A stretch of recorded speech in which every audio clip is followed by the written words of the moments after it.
शंकर भगवान कहते हैं गणेश, ये दुर्वा बुधवार के दिन अष्टमी तिथि के दिन, जो अष्टमी बुधवार इस बार पड़ रहा है उस दिन समर्पित करिए। अनलासुर को गणेश जी निगल गए, उधर में जलने लगा, उधर जल रहा है, तपन हो रही है। भगवान गणेश दौड़ कर आए भगवान शिव के पास। शंकर भगवान ने कश्यप ऋषि को देखा, कश्यप ऋषि गए और दुर्वा तोड़ कर लिया। दुर्वा लाकर गणेश जी को दी, गणेश जी ने दुर्वा चबाना चालू करी। अंदर जो अनलासुर था, भगवान शंकर की प्रसादी पाकर अनलासुर तृप्त हो गया, भगवान के पेट की जलन समाप्त हो गई। गणेश जी महाराज ने कश्यप ऋषि से कहा, सुनो कश्यप बाबा, आपने मुझे दुर्वा समर्पित करी है, ये दुर्वा जो मुझे देगा वो वैभव प्राप्त करेगा, जो दुर्वा मुझे समर्पित करेगा उसके जीवन में रोग दूर हटेगा। शंकर भगवान कहते हैं गणेश, ये दुर्वा बुधवार के दिन अष्टमी तिथि के दिन, जो अष्टमी बुधवार इस बार पड़ रहा है उस दिन समर्पित करिए। इस दुर्वा का अलग अलग महत्व है।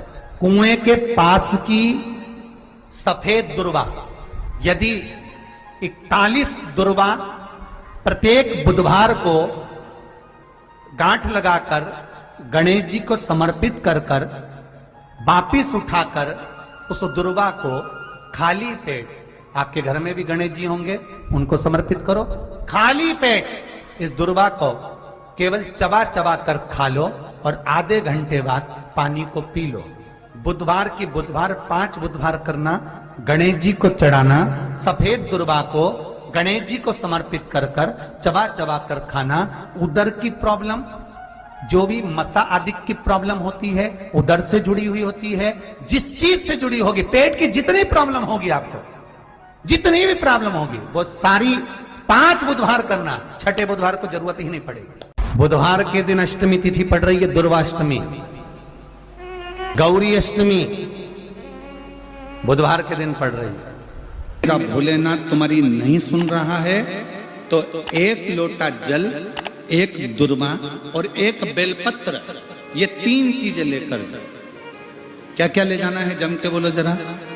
1 लोटा जल, 1 जम के दुर्वा और 1 बेलपत्र, 3 चीजें लेकर, और 3 चीजों को सबसे पहले जो लोटा भर के जल लेकर गए हो वो गणेश जी का स्थान जानते हो ना सब लोग, अशोक सुंदरी के पास में जो गणेश जी का स्थान है। जैसे ये जलाधारी है, ये शिवलिंग है, बीच में अशोक सुंदरी है, ये गणेश जी का, थोड़ा रिटर्न बढ़ाओ बेटा, ये गणेश जी का स्थान है, ये षडानंद कार्तिकेय का स्थान है। समझना जरा अच्छे से समझ लीजिएगा। शिवलिंग, जलाधारी, अशोक सुंदरी, गणेश जी, कार्तिकेय। 1 लोटा जल जब चढ़ाओ तो पहले गणेश जी का स्थान, फिर कटी भाग, फिर शिवलिंग। समझ में आ गया? गणेश जी का स्थान, कटी भाग, जलाधारी, फिर शिवलिंग। दुर्वा गणेश जी के स्थान पर समर्पित कर दो और बेलपत्री अशोक सुंदरी वाली जगह पर समर्पित कर दो। ये 3 चीजें अगर आप बुधवार की अष्टमी के दिन महादेव हो तो देवाधिदेव महादेव आपकी मन की कामना पूर्ण जरूर करते हैं। शंकर भगवान पर चढ़ा हुआ जल और शंकर भगवान पर चढ़ी हुई बेलपत्र दोनों फलदायक। जब संसार के लोगों ने शिव महापुराण की कथा सुनकर शिवजी पे चढ़ी हुई बेलपत्र खाना चालू करी तो कई रिसर्च सेंटरों में रिसर्च हुआ कि बेलपत्र खाने का, सियोर वाला महाराज बोलता है, तो इस बेलपत्र में ऐसा क्या है जो लोगों की बीमारी दूर हो रही है।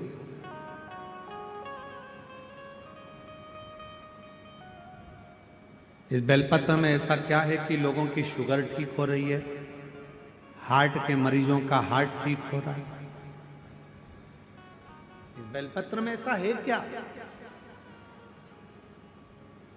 जब शिव महापुराण की कथा लोगों ने सुनना चालू करा और शंकर भगवान पे चढ़ा हुआ जल और बेलपत्र खाना चालू करा तो संपूर्ण रिसर्च सेंटरों में बड़े बड़े रिसर्च सेंटरों में रिसर्च प्रारंभ हुआ कि बेलपत्र में ऐसा होता क्या। महाराज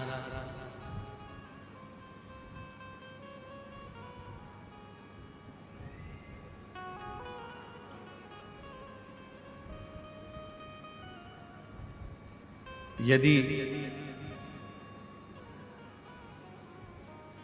प्रतिदिन एक पत्र है, अच्छा है,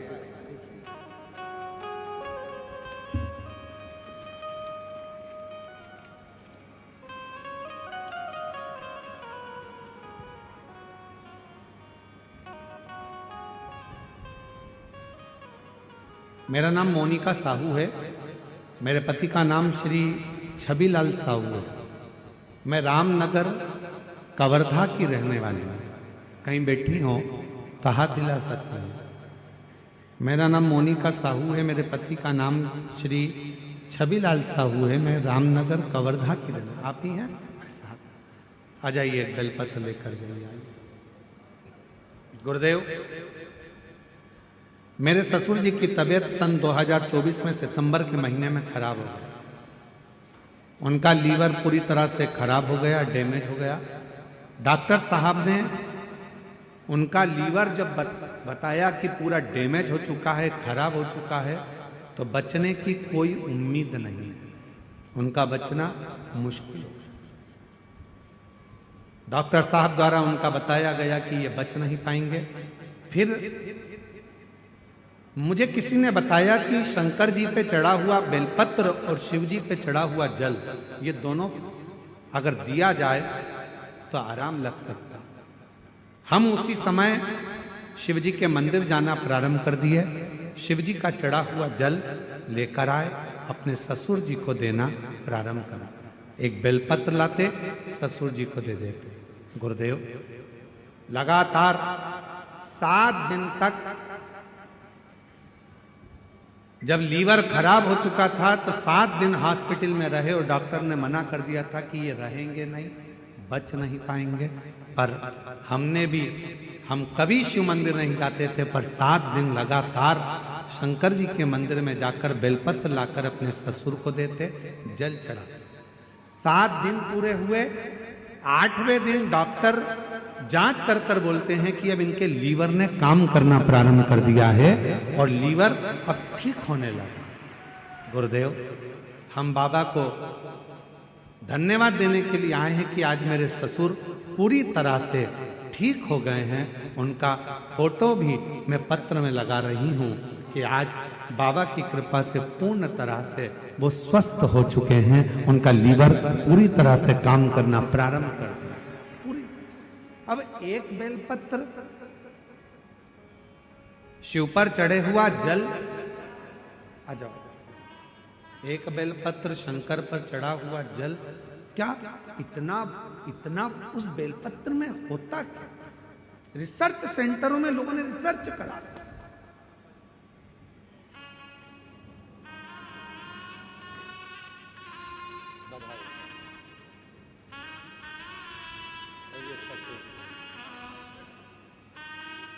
अब ठीक है, रोते नहीं। अब आंसू पोछो पहले, आंसू पोछ पहले। रोते नहीं, खुश हो। आंसू पोछो पहले। अब फिट हो गया ना, आंसू पोछ के जाओ, आंसू पोछ के जाओ, खुश होकर। डॉक्टर ने बोल दिया था ये बचेंगे नहीं, पर बचना मुश्किल था। एक बेलपत्र में वो क्या फल है?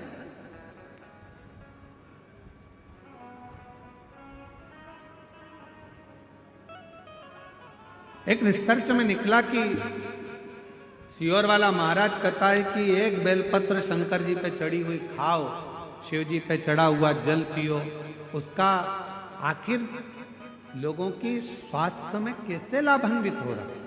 तब निकला एक एंटी ऑक्सीडेंट उस बेलपत्र के अंतर्गत होता है जो बीमारी को दूर भगा देता, रोग दूर भगा देता। हम तो यहां तक कहेंगे, अगर कोई व्यक्ति को पेट की प्रॉब्लम हो, डॉक्टर को दिखा रहे हो, एसिडिटी से जुड़ी हुई प्रॉब्लम हो, कब्ज की हो, या कोई पेट से जुड़ा हुआ कोई भी प्रॉब्लम हो, बेलपत्र में भरपूर मात्रा में फाइबर होता है। बेलपत्र में भरपूर मात्रा में फाइबर होता है। अगर शिवजी पर चढ़ी हुई एक बेलपत्र यदि अवधूतेश्वर महादेव का नाम लेकर प्रतिदिन अगर खाया जाए, कब्ज हो, पेट का प्रॉब्लम हो, या अन्य गैस का, आपाच का, एसिडिटी का कुछ भी प्रॉब्लम हो, यदि अवधूतेश्वर महादेव का नाम लेकर एक बेलपत्र सुबह सुबह शिवजी पे चढ़ा खाना प्रारंभ कर दो, 15 दिन में मालूम पड़ जाएगा कि आपको एसिडिटी हो ही नहीं सकती, कब्ज का प्रॉब्लम हो ही नहीं सकती, गैस का प्रॉब्लम हो ही नहीं सकती। एक बेलपत्र, क्योंकि बेलपत्र के एक पत्ते में भी फाइबर की मात्रा बहुत ज्यादा मात्रा में होती है, भरपूर मात्रा में फाइबर बेलपत्र में होता है। क्या है बेलपत्र?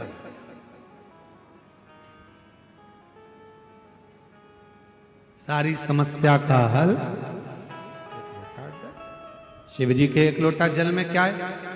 कई रिसर्च सेंटरों में रिसर्च चला कि शंकर भगवान पर जल चढ़ाकर पीने का, उस आचमन का, शिवजी पे चढ़े हुए जल को अपने शरीर पर लगाने का, शंकर पर चढ़ा हुआ जल अपने घर में छींटने का फल क्यों मिल रहा है, लोगों को इतना लाभान्वित क्यों हो रहा है? तब रिसर्च सेंटरों में निकला कि शंकर भगवान के शिवलिंग पर जब जल चढ़ता है तो वो जल चारों तरफ घूमकर उत्तर की ओर जाता है, और वो जल जब हम पीते हैं या हमारे घर पर उसका प्रोक्षण करते हैं, छींटते हैं, तो हमारे घर से दुख, तकलीफ, कष्ट सारे ग्रह अनुकूल होते चले जाते हैं और हमारा आनंद सुख बढ़ता चले जाता है, बढ़ता चले।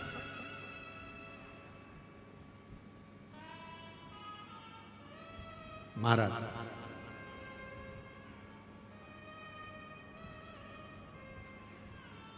नौकरी में उम्र की सीमा होती है, इतनी उम्र वाला ही नौकरी कर सकता है। परीक्षा में समय की सीमा होती है कि इतने समय में ये एग्जाम क्लियर करना है, इतने समय में पेपर देना है। नौकरी में उम्र की सीमा होती है, परीक्षा में समय की सीमा होती है। गाड़ी में गति की सीमा होती है कि इससे ज्यादा मत चढ़ाना।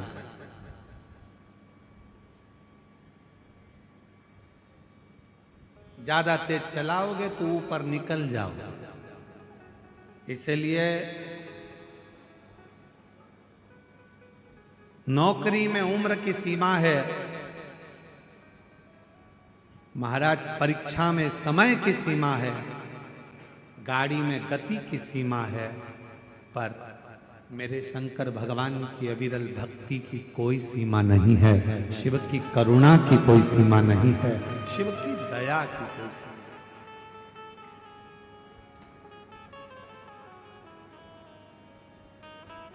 दया की कोई सीमा।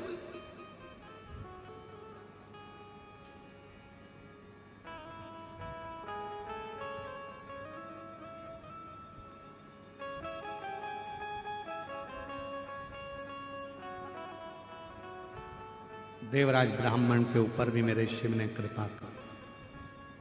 बेलपत्र के वृक्ष के नीचे देवराज नाम के ब्राह्मण के प्राण छूट गए, और वो देवराज नाम का ब्राह्मण का प्राण गया, पर शंकर का वचन है माता पार्वती को, जिसके प्राण बेलपत्र के वृक्ष के नीचे जाते हैं या जिसके शरीर के अंदर बेलपत्र का थोड़ा सा भी भाग रहता है, वो जीव फिर नरक नहीं भोग, नरक से दूर हो जाता।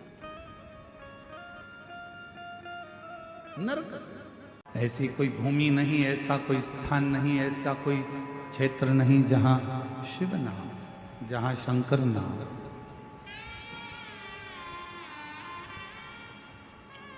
जहां परमात्मा ना हो। पार्वती जी देख रही हैं कि वो गंगा जी की पानी की जो लहरें थी वो उछल रही हैं, थोड़ी देर उछलती हैं, थोड़ी देर में शांत हो जाती हैं, फिर उछलती हैं, फिर शांत हो जाती हैं। वो गंगा की लहरें बार बार उछल रही हैं और बार बार शांत हो रही हैं। संसार में जितने मनुष्य, इस मृत्यु लोक में जितने मनुष्य जन्म लेते हैं, उस मृत्यु लोक में जितने मनुष्य इस भूमंडल पर इस मृत्यु लोक में जन्म लेते हैं, ऐसा कोई मानव नहीं है जिसके भीतर बहुत सारी उमंगें उत्पन्न नहीं होती।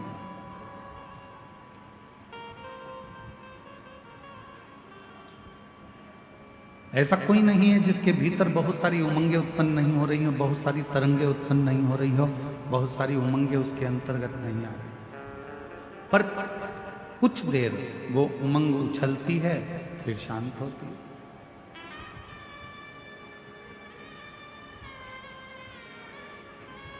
जब माता पार्वती जी बैठी रही, कुछ देर बाद बाबा देव अधिदेव महादेव भगवान शंकर पार्वती जी से मिलने के लिए आए।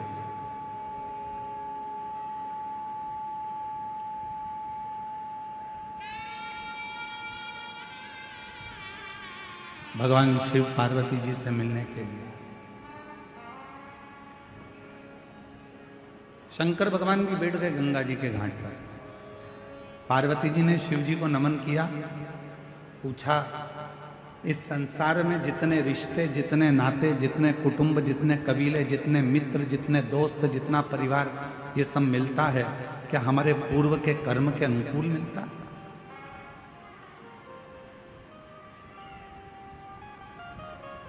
क्या हमारा पूर्व का कोई कर्म हुआ है जिसके अनुसार हमको ये सब मिलते हैं? भगवान शिव ने कहा, सुनो पार्वती,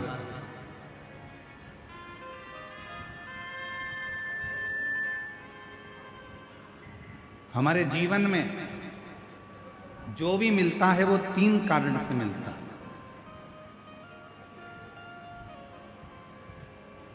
जगत जननी, इस संसार सागर में जितने भी मिलेंगे, चाहे माँ मिले, पिता मिले, भाई मिले, बहन मिले, पत्नी मिले, बेटे मिले, बेटी मिले, मित्र मिले, काका मिले, काकी मिले, चाचा मिले, चाची मिले, बुआ मिले, फूफा मिले, मामा मिले, मामी मिले, तुम्हारे जितने पड़ोसी मिले, रिश्तेदार मिले, कोई दोस्त मिले, कोई बाहर के मिले, जितने भी मिलते हैं ये किसी कारण से मिलते हैं। उसके 3 कारण। पहले नंबर का,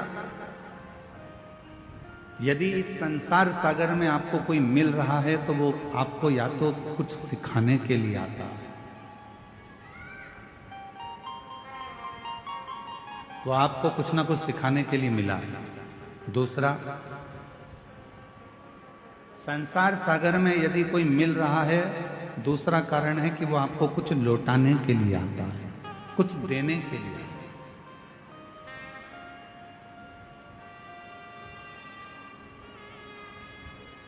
और तीसरा नंबर है,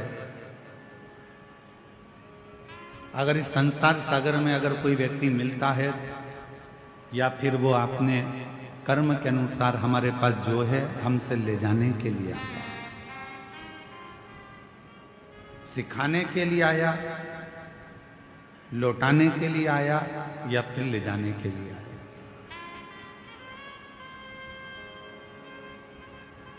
कोई व्यक्ति आपसे मिला, आप उससे कुछ सीख सकते हो तो सीख लो।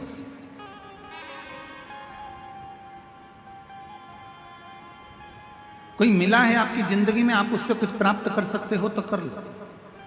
वो आपको देने के लिए आया है, कोई ज्ञान देगा, कोई विद्वत्ता देगा, कोई आपको कुछ समझाएगा, कुछ बताएगा, कुछ दे रहा है, वो लौटाने के लिए आया है तो लौटा कर जाएगा। कोई सिखाने के लिए आया है तो सिखा कर जाएगा। और संसार में कोई कोई व्यक्ति ऐसा मिल जाता है कि जो हमारा लेकर भी चला जाता है, चाहे हमारा धन ले जाए, चाहे हमारी प्रॉपर्टी ले जाए, चाहे हमारा गाड़ी ले जाए, बंगला ले जाए, सत्ता ले जाए, कुछ ना कुछ लेकर चले जाए। 3 कारण है। कई माताएं कहती हैं, गुरुजी मेरी बहू मुझे पूछती नहीं है, प्रणाम नहीं करती है, नमन नहीं करती है। कोई कहती है कि मेरी सास मुझे आदर नहीं देती है, सम्मान नहीं देती है, सत्कार नहीं देती है। मेरा निवेदन है, आज के समय में इस कलिकाल के समय में कोई घर ऐसा नहीं है जिसके घर में भगवान ने खाने के लिए अन्न नहीं दिया। भगवान ने सबको अन्न दिया, भगवान ने सबको बुद्धि दी, भगवान ने सबको हाथ पैर दिए, भगवान ने सबको सोचने के लिए विवेक दिया। परमात्मा ने किसी को भूखा नहीं सुलाया, भगवान ने सबकी व्यवस्था करी। पर कलिकाल में धन की मात्रा तो बढ़ती चली गई, संपदा बढ़ती चली गई, गाड़ी बंगले बढ़ते चले गए, प्रॉपर्टी बढ़ती चली गई, गोल्ड बढ़ता चले गया, तुम्हारा वैभव बढ़ता चले गया। पर कलिकाल में एक चीज घटती चली गई, वो आपस का प्रेम धीरे धीरे घटता चले गया, आपस का स्नेह धीरे धीरे घटता चले गया। हमारा और आपका जो प्रेम है वो धीरे धीरे घटता चले गया। पति पत्नी का प्रेम घटा,